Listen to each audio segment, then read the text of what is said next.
guys, how you doing? It's Henry at Mowers and Blowers. Welcome to part 9 of my Sketchy Ford F-150 Super Crew Cab pickup truck. It's a lot of episodes so far on this thing, and I'm just getting all kinds of cool stuff for the truck. I actually drove this to my mom's house in Queens, round trip, 50 miles. Engine runs super smooth. There's nothing wrong with it. Before I open this thing, I'm gonna go and attach the gas door lid that it's taken me like a week to finish. And finally, I'm gonna be able to put it on. So let's go put it on right now, and we'll come back to this cool thing.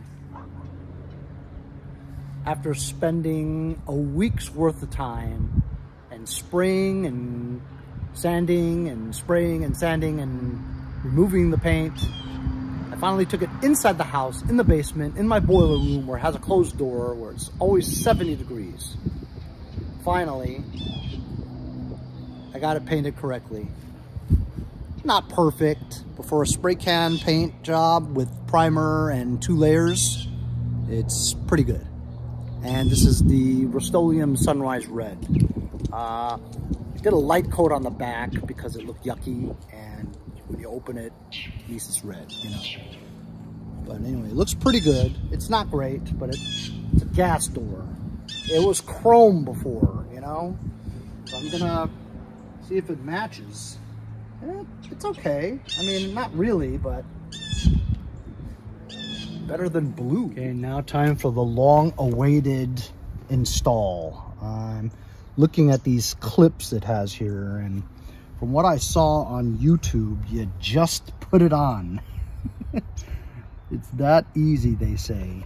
They say. That's what they say.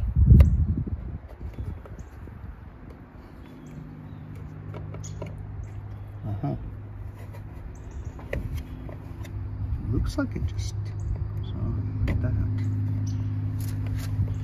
that. Don't break it, Henry.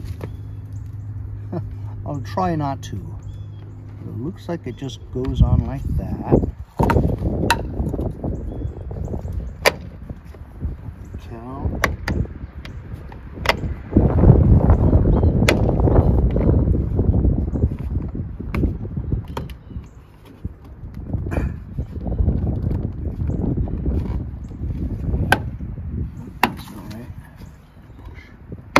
Ooh.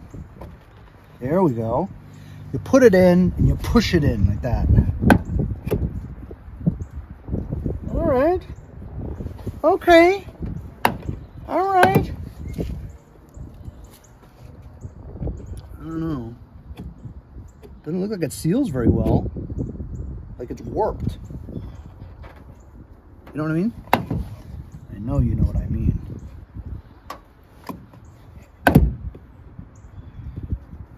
Like it's supposed to go in more.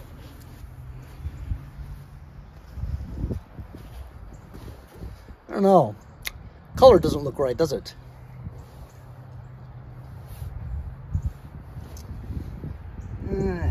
Well, you know what? Until I figure out what I want to do, I'll do for now. But it doesn't really seal over here. Like it looks like water could get in.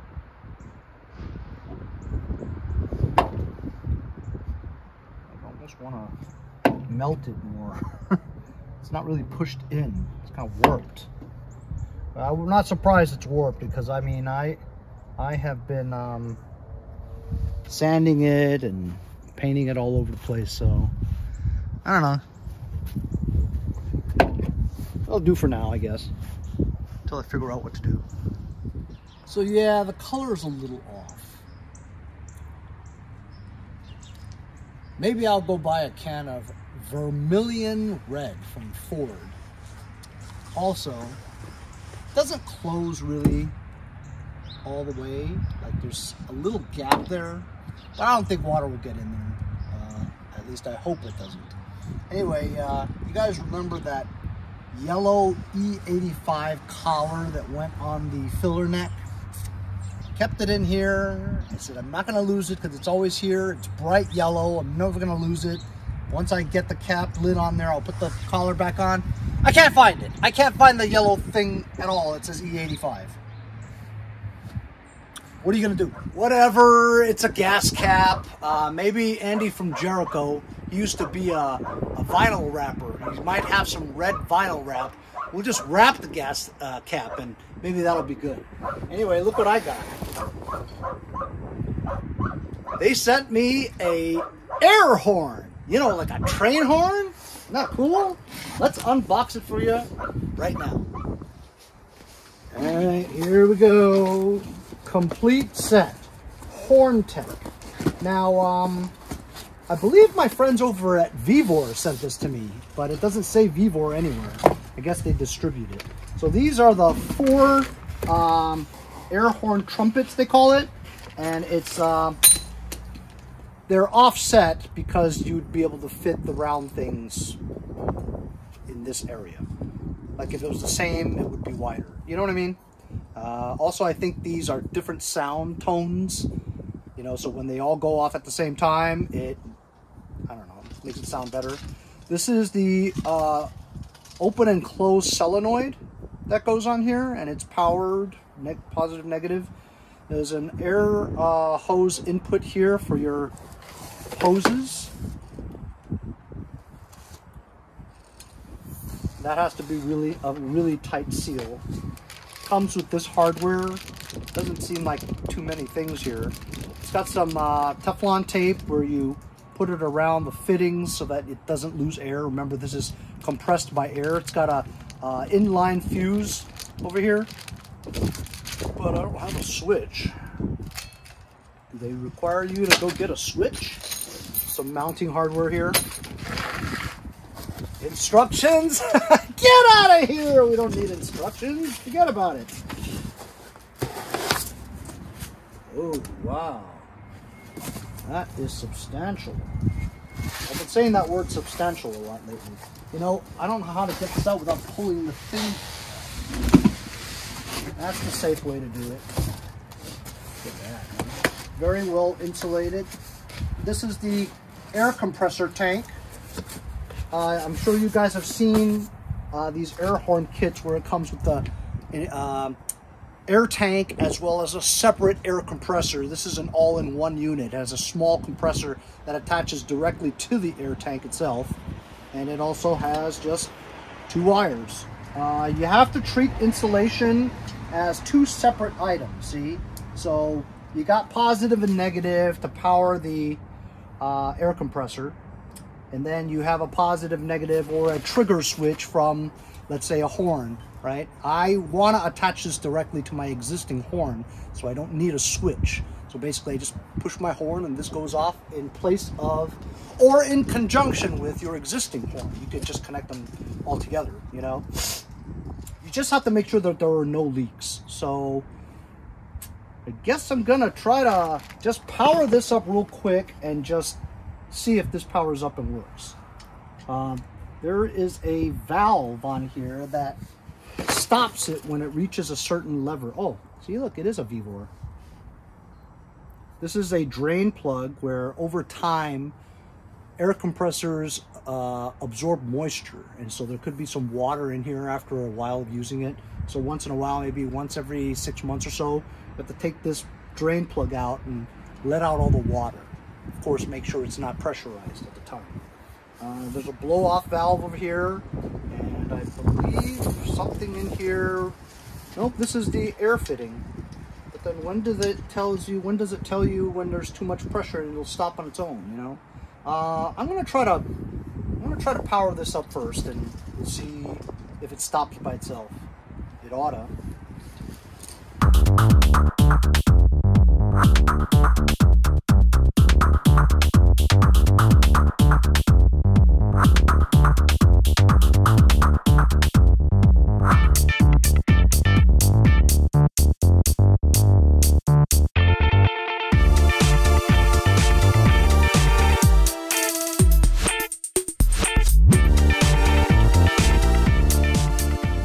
Okay, so you guys saw me from time lapse. They didn't give you a switch, even though the instructions say that there's a switch.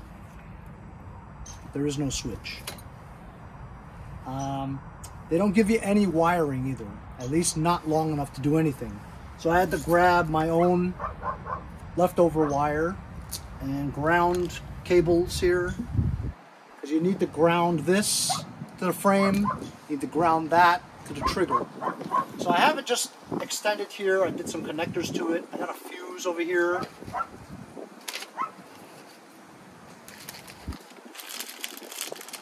Here's the 20 amp fuse I'm going to plug right in here.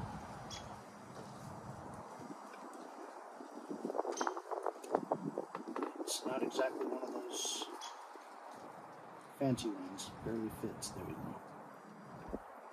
Okay. I have it connected to my 12-volt battery source. I attached the hose from the compressor to the horn. Now it's not going to go off because I need to ground this as well as power the other one to trigger momentarily. But I want to just fire up the air compressor first and see if it stops on its own when it gets to about 130, 150 psi. Okay, so let's see if it works. It's very quiet. It's good. You don't want it to be too loud. So the air compressor is going on. As you can see, it's building up pressure in there.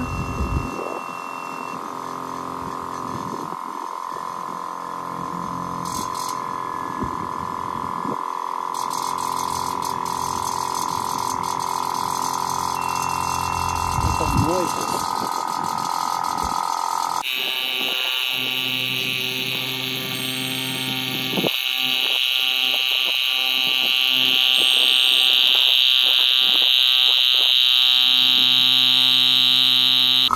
Getting close to 80 now. Let's see if it shuts off by itself.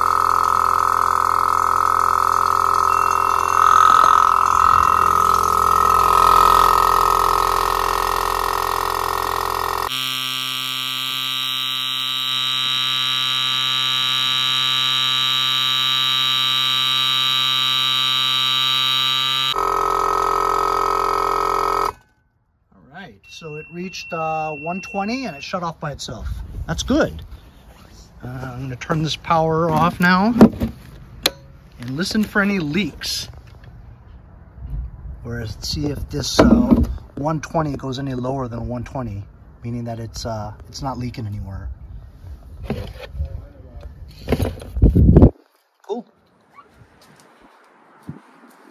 Okay, so so this is pressurized, and it's still at 120. It's a little below 120, but I don't hear any leaks, so I mean that's pretty good already. So look, now you can just disconnect it, no problem. And I'll put this ground to this thing here. This is a ground, and then you put this one to here. I'm not going to turn it on yet. See?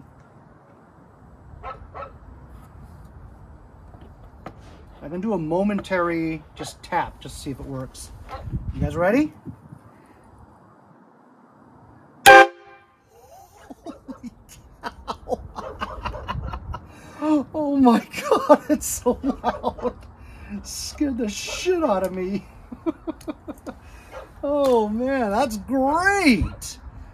So now we know how it works, right? And all you need is I can just attach the wire of my existing horn on your steering wheel. You push it. That is a power source that goes directly to this. I'll ground this to the frame. Find a location for this. Ground this to the frame. Have this to a, you see, it has to be a switched power.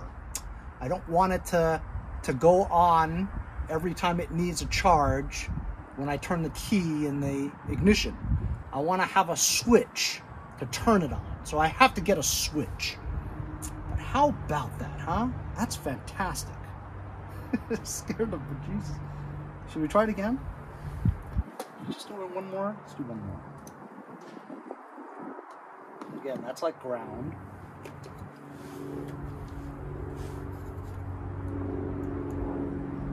And that's a 12-volt trigger. So you ready? Here we go again.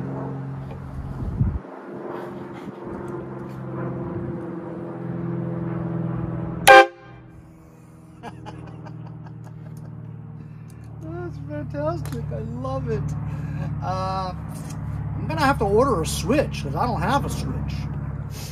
Okay, here we go. I'm at my local Advanced Auto Parts.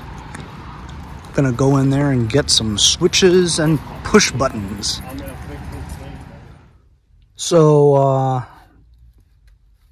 got a 30 amp toggle switch here to turn on and off the compressor when I want to, right? Like if I'm pushing the button and the horn's not working and I check the gauge and it needs a pump, you just turn on the toggle and get that compressor back to 120 PSI again. And then the push button is going to be my trigger to put the horn off. I'm going to keep the horn stock here and use this regularly, but unless the guy is a real asshole, that's when he gets the air horn push button. I'm going to put both right around here because it's very easy to put a hole there. So this cost me $7.99 for this one, and it was like $11 for the push button. I know the guy inside, so he gave me a discount. Whole thing was $18, and I had a gift card from the dead batteries that I traded in, so essentially it was free. So I've been mocking this up a bit, and I've got the compressor there, and I need to get wire. I forgot to get wire, but I have a perfect place to put my horn. Just drill 2 holes there. This goes right into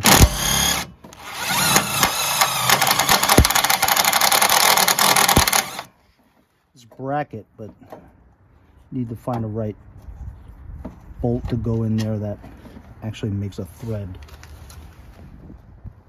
So there's a lot of room here on a Ford F-150. Lots of room. Look at the amount of space between the radiator and the thing.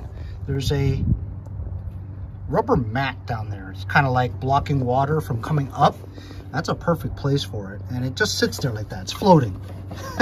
I haven't had it mounted at all.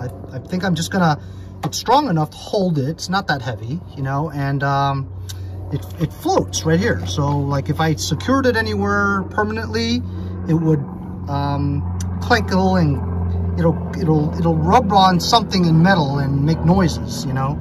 So here it just sits right there. I'm just going to put some zip ties through the bottom and secure it onto here. I think that'll be fine.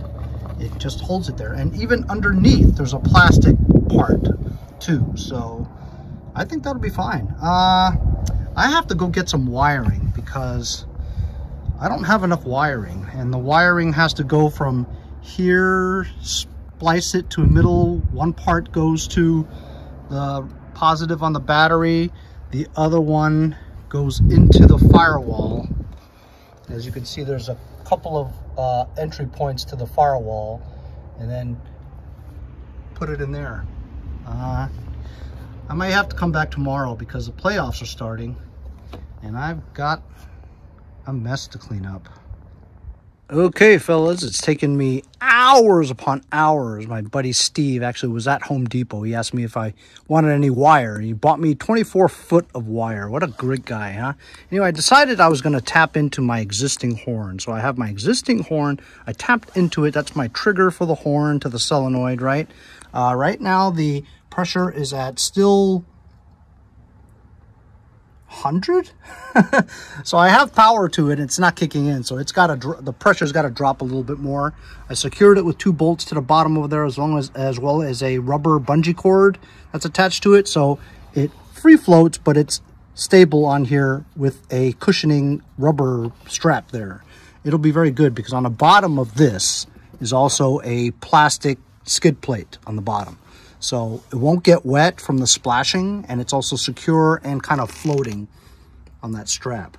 It's also wired directly to the inner cabin through the firewall, and using the new switch that I bought, put a hole right there, and now it's off. The compressor is off.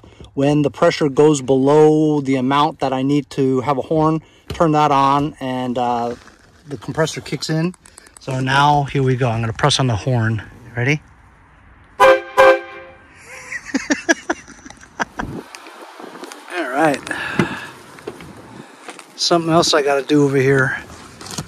You can see my latch is busted over here, and you gotta basically take your finger and like do something over here like that. Push it down and then it opens. Got 3 screws there. Just gonna take those 3 screws out. Got this from eBay, $10. So it's a new latch. Just gonna replace that real quick. Get that out of the way.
Could it be that easy?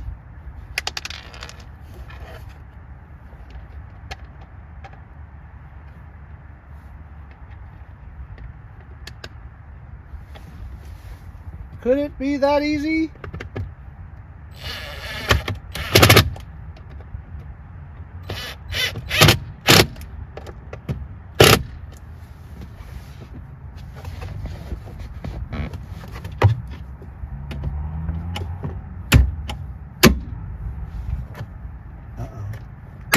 Uh-oh, son of a bitch. It wasn't that easy. Okay, disaster averted. I think it just broke apart. It didn't break anything. Put the spring back in here again, and I'm going to try and do it without being too harsh, aligning it better.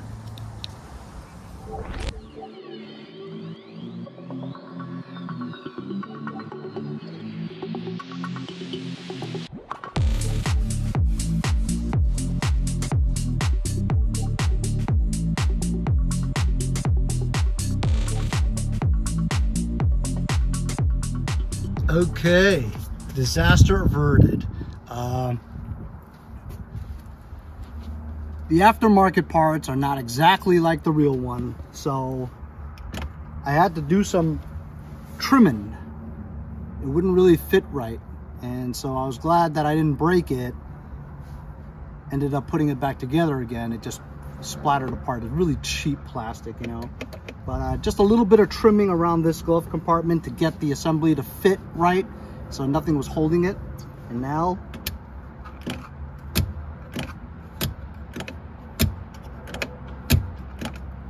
a super easy job turned into, well, you know how that goes, you know. Real world stuff. Hey, that's what you get when you buy aftermarket stuff. You know, this thing was 10 bucks or like $8 or $9 or something. So super cheap. The real OEM one, I couldn't even imagine how much a latch costs, you know. But it works. So it took me all day to do this, probably 5 hours. But I needed supplies, so I had to go out and get it. Wiring it wasn't hard at all, really. It's just a pain in the butt to try to snake it through all this stuff so you don't see the wire too much. Securing the horn as well as the compressor, wiring it so that you can turn it off and on when you need it, and also it going to the existing horn so now it works good. Anyway, I'm glad it's in here. I got a really well upgraded horn. Thanks a lot for joining me, guys. We'll see you guys next time on Mowers and Blowers. See you guys next time on Mowers and Blowers.